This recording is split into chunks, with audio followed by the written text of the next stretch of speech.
Assalamualaikum warahmatullahi wabarakatuh. Perkenalkan, kami dari kelompok 6 yang beranggotakan saya sendiri, Rafli Suko Ramadan, Darmawan Kusuma, dan Arvina Nur Febriana Putri yang ingin mempresentasikan tugas kelompok yang berjudul Akhlak, Moral, dan Etika. Oke, langsung saja kita ke materi yang ingin saya presentasikan. Yang pertama yaitu ada pengertian akhlak. Di sini akhlak itu berarti tingkah laku manusia yang dilakukan dengan sengaja. Diawali dari proses latihan yang menjadi kebiasaan, bersumber dari dorongan jiwa untuk melakukan perbuatan dengan mudah tanpa melalui proses pemikiran, pertimbangan atau penelitian. Untuk lebih jelasnya ada perbedaan tentang akhlak dan ilmu akhlak. Yang pertama, akhlak yaitu berkaitan dengan tingkah laku manusia yang dilakukan dengan sengaja yang muncul dari dorongan jiwa secara spontan. Kemudian ada ilmu akhlak yang berarti ilmu yang mempelajari dan memberi petunjuk bagaimana berbuat kebaikan dan menghindar dari keburukan sesuai dengan tuntunan syariat Islam.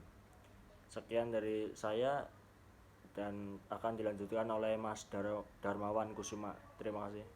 Melanjutkan materi yang telah disampaikan oleh Mas Rafli tadi. B.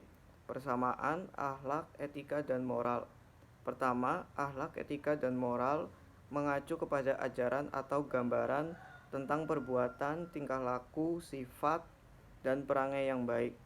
Kedua, akhlak, etika, dan moral merupakan prinsip aturan hidup manusia untuk menakar martabat dan harokat kemanusiaannya.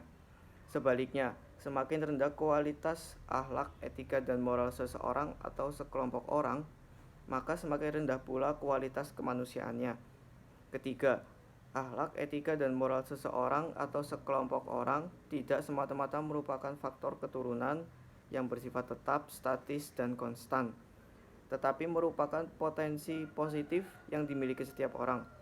Untuk pengembangan dan aktualisasi potensi positif tersebut diperlukan pendidikan, pembiasaan, dan keteladanan serta dukungan lingkungan mulai dari lingkungan keluarga, sekolah, dan masyarakat secara terus-menerus berkesinambungan dengan tingkat konsistensi yang tinggi. Selanjutnya, perbedaan akhlak, etika, dan moral. Perbedaan berdasarkan tolak ukur. Akhlak tolak ukurnya adalah Al-Quran dan Sunnah. Etika tolak ukurnya pikiran atau akal.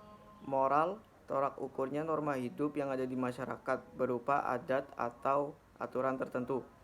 Perbedaan berdasarkan sifat. Etika bersifat teori, akhlak dan moral bersifat praktis. Sekian, materi selanjutnya akan dilanjutkan oleh Arvina. Poin selanjutnya yaitu sumber akhlak dalam Islam. Yang menjadi dasar-dasar akhlak dalam Islam adalah berupa Al-Quran dan Sunnah Nabi.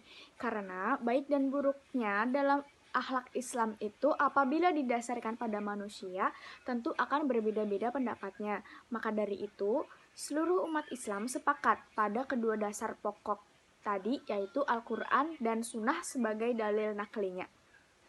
Kemudian poin yang terakhir yakni pembagian akhlak.